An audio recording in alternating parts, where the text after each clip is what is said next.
Hey, Mike J.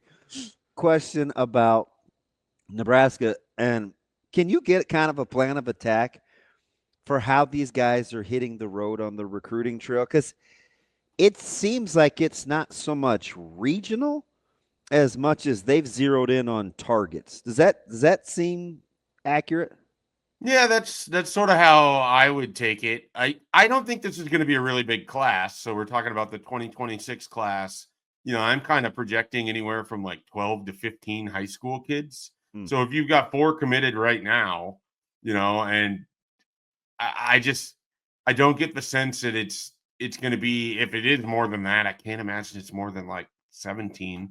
So there's just not that many targets, and it feels almost like part of it is, hey, we're gonna have you hit these high priority guys, and then somebody like uh, Terry Braden, just, we have you out in North Carolina. We want you to hit as many spots as possible. Then we're going to jump you over to Atlanta, where we've got some defensive guys that we want you to talk with, but there's also some 27, 28 defensive linemen. You can go meet with those guys. Hey, we've got Addison Williams coming in from Omaha to Atlanta, and he's going to be over there looking at some DBs. You can team up at this school because there's some high priority people for future classes. It almost feels like they know the 30 guys that they're going to pull from for the 2026 cycle. And so the rest of the focus is just getting them set up for 27, 28, where maybe they're going to have bigger high school classes once they have a better understanding of what the numbers are. I think they have a unique situation where it's a small outgoing class and a young roster, so they don't have to take a lot of high school players at the moment, leave some spots open for the transfer portal later on. And it's also the first cycle where you can go in home in the month of April and May. And so that in itself slows things down a little bit, because if you want to really utilize your time and you want to say, see Deacon Schmidt over in Windsor, Colorado, you're going to go to his school, and then you're sticking around for that evening for at least an hour or two. So you're not, it's just not the same as the old evaluation period. And so they are attacking it differently. And it does feel like they've got, like I said, the 30, 35 names, and you're hoping to land 15 of those. So I just think it's condensed down to the point where they don't have to cast a wide net. You're not seeing them pop up at random schools locally because they don't have to necessarily do that, or their focus is somewhere else. It doesn't mean that they haven't been through Omaha, because they went in home with Darian Jones, and I'm pretty sure someone stopped by to see Jace Reynolds as well. And so they've been around in the Metro, but it's just not as visible as it's been maybe in the past here locally. Dave, so I'm fascinated by the philosophy of this, because we've kind of vacillated as both a fan base and I think as a program to a certain degree on what recruiting philosophy was most important. Because you look back to the really successful years, 90s and early 2000, you go, okay, that's a lot of national recruiting going on, even though people like to point to the local kids, which fair enough, but a lot of national recruiting going on. And then it was all about locking down the 500-mile radius. And then I look at some other programs that I think are interesting, whether it's Stanford or Notre Dame or Michigan to a certain degree, that really do have to recruit nationally for whatever reasons. Do you think this is an approach that Nebraska might take moving forward? Or do you think it's specific to the size of the 2026 class?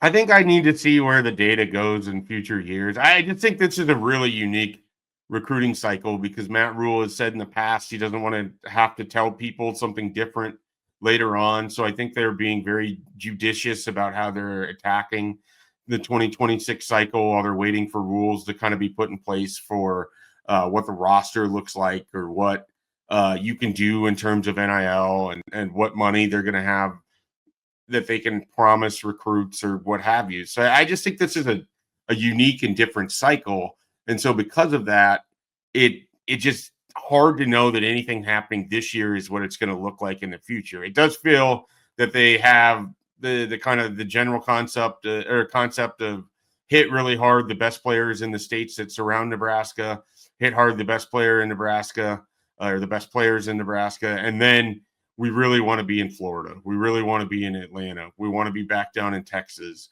They have those certain spots. I think Phoenix has become an area where they're back into that maybe they haven't been as much recently.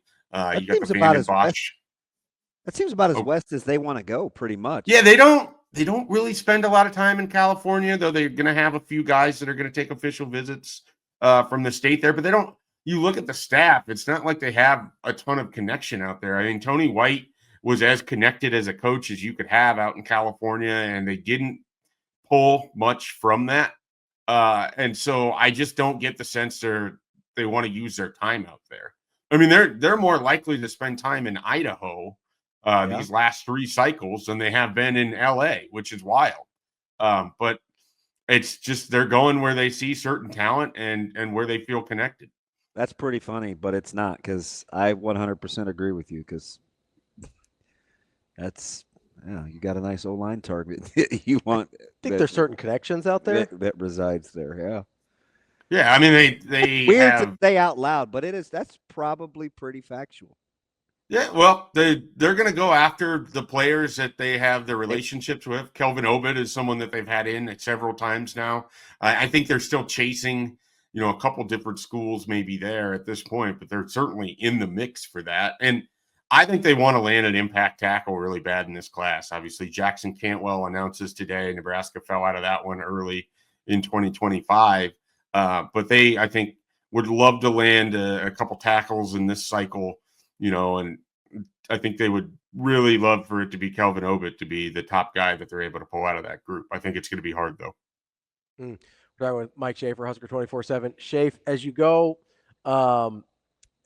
through the 2027, and you mentioned how they're starting to kind of lay the groundwork, or not starting, but continuing to lay the groundwork there. Has there been any interesting moves, offers, visits that have piqued your interest at all, or names that you're keeping a particular eye on? The thing they keep doing, regardless of what class it is they're getting offers out to the players they perceive to be the best linemen in the country, and they're getting those guys to visit. I mean, we had an update on our board from one of our guys that's down in Texas who saw Kennedy Brown, who's a lineman in Houston. He's going to be a 5-star in the 2027 class. And when he was talking with Kennedy Brown, the school he kept talking about was Nebraska, and how much of a relationship he's built with a Jamar Mosey and things of that nature. And so they continue to tell you that they're all about the trenches and then show you that they're all about the trenches with how they've gone about recruiting offensive line. I think they have been as aggressive as possible. Jake Hildebrand, another guy, I think it's Mark Meadows down in Florida. I mean, there's just a lot of linemen from the 2027 group that are going to be in the top 247 recruits in the country that Nebraska's already had on campus. They have the number 1 tight end on campus. They have, obviously Trey Taylor has committed. They've had high quality running backs for 27 on campus. They've done a nice job working out early. It's just going to be, can they build off of success in the 2025 season? Can they build off of successful relationships like Jamar Mosey being even more into the recruiting picture, or a guy like Terry Braden building off of a good, first year with his defensive line, and now he's able to get out there and make these connections. I think he's a high energy guy, and so he's been really well received.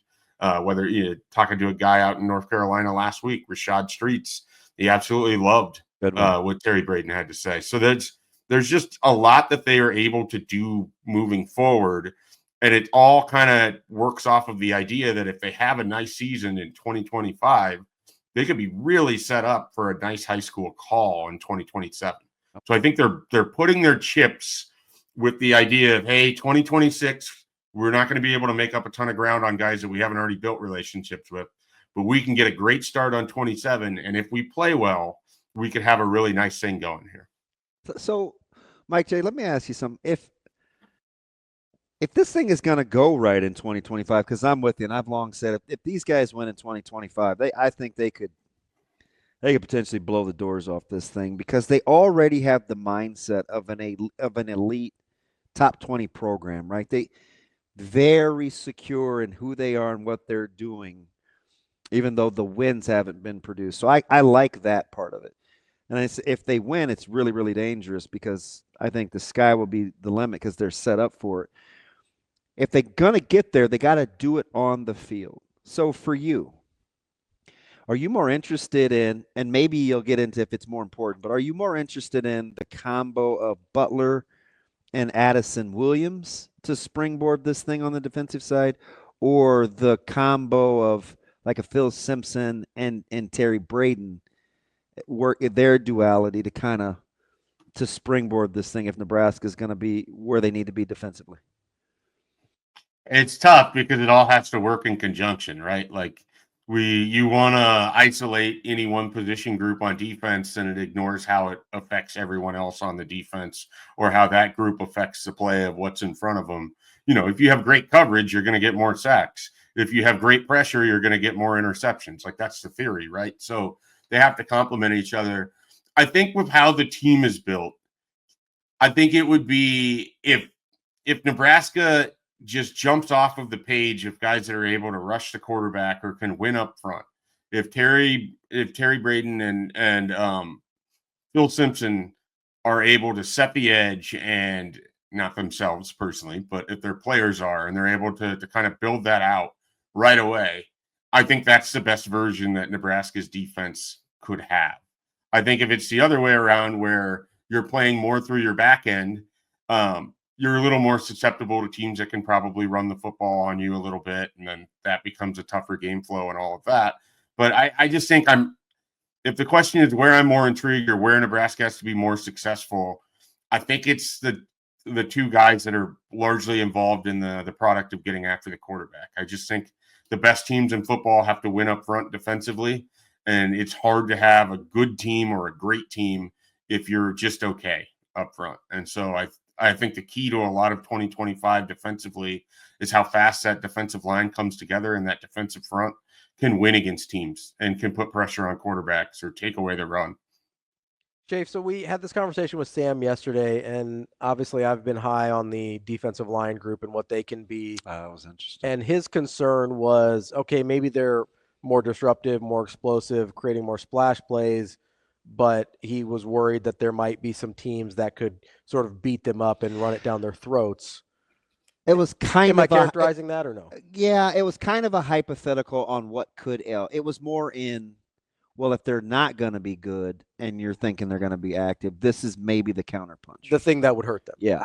If that's true and that they could be more susceptible to the run than they have been in past years, and for context, I believe they were 8th in the country in yards per game last year allowed, 17th in the country in yards per carry allowed. So top 20 rush defense. They were sub 40 in both sacks and tackles for loss, which I consider the more disruptive stats, right? So let's say those two flipped and you're top 20 in the explosive plays, closer to 40 to 50 in the running game plays.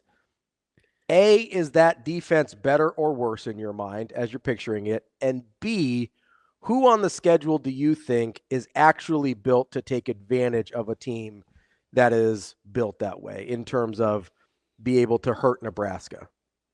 Are you on the premise that they want to be more aggressive? Because I think it definitely comes across that they want to be more aggressive, but we don't know if that's, or I don't know, I should say, if that's because they have to be aggressive because they can't get there sending just 3 or 4. If they have to be aggressive because they're worried about holding up in coverage. If they have to be aggressive because that's just a tenet of a philosophy that John Butler wants in his defense. There's just information that we need to learn in that regard. As to if you flip the idea of the havoc stats with more of the rate stats, like the first part of that, doesn't some of that, not to be annoying with the question that you're posing, but isn't some of that going to be directly related to the type of offense that they have? So I say no, but this is why. Because the easy answer is yes, but independent of, like, I think you can talk about defensive stats without extrapolating too much on the offense. Like I think he's talking about, correct me if I'm wrong, the way it looks. Sure. Right, where I think it's maybe you don't want to put Ty and Nash on the move as much because they're really good at the point of attack. But since we want to be more multiple and we're a little lighter, quicker, maybe we'll do this, right? So, or I don't know, twist or stunt. The famous So remember after Wisconsin and I can't remember his name, kept scrambling on third down and hurt us in overtime. Not Van Dyke. Mordecai. Yeah. And Coach Rhule was like, "Hey, I don't know why we had a lot of twists going on. We had some stunts, like we were opening up passing lane or running lanes for the quarterback."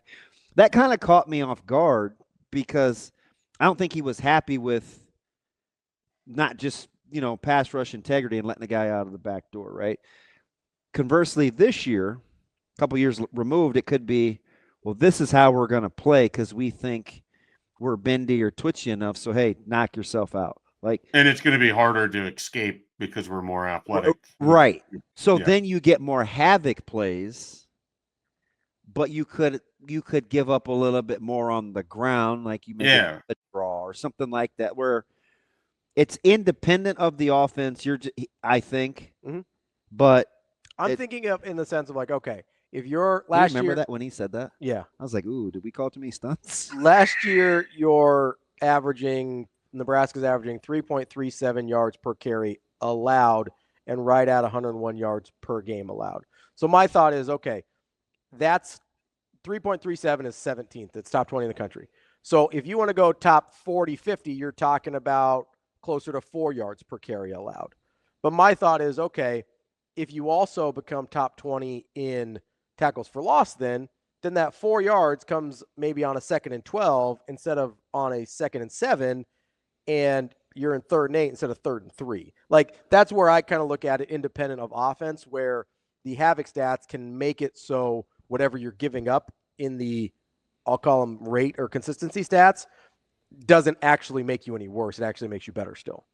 Yeah, I suppose for me, some of it was what I asked about with the offense is if Nebraska has an offense that's capable of scoring more than just a few touchdowns a game, then other teams are passing more anyway. Other teams are going to be passing more, so their running stats aren't going to hurt you as much. So if your yard per carry allowed is in the 40s, but teams aren't running the ball as much because they're already trailing and they have to play catch up. Like that, some of it is, the marriage of how it looks and what the end result of the stat is can be wildly misleading if Nebraska is a team that's able to put up points offensively and you can't just run the football. So you catch teams by surprise or you take yards, but Nebraska's already up by 21 points. So if they give up 6 yards on this carry, it doesn't matter, that kind of thing. So I definitely get where both of you are coming from, particularly with the idea that they want to allow less leakouts, or they couldn't do as much or didn't do as much up front because they didn't have defensive linemen that maybe allowed for that, or they may have felt like they didn't need to take a lot of chances because of the way they played up front. They're steady, and it protected the back end, right? Like there's could be lots in there. Yeah, the problem with that though is then you get into the situations where it feels like when you struggle on third down, it's because the quarterback has just enough time to allow his receiver to break right into that route and drop it in for the whatever amount of yards that's needed there. I mean, it felt like when they had third down issues, it's because they couldn't generate the pressure to get the ball out quick enough. So I think that's the thing that's giving me nightmares. Well, it's fantastic too, because we've heard these guys talk about playing complementary football. Mm-hmm.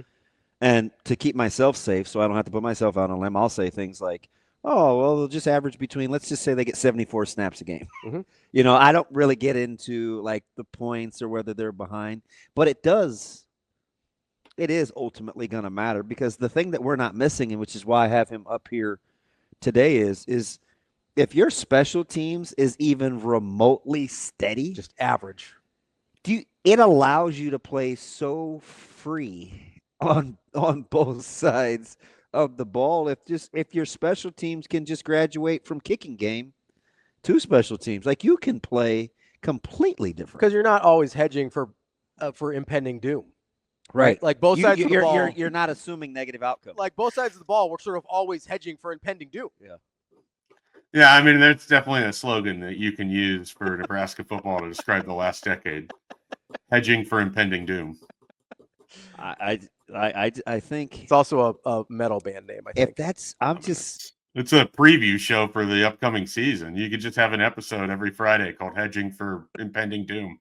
You talk about what's going to go wrong every Saturday for Nebraska. We It'd might probably be your most listened to show, if I'm being honest. we might have People will be locked in on it. we might have to name that your segment after the negative Nelly we were last week. Wasn't even that negative. I mean, compared to my sunshine pumping you were, but that's okay. Yeah.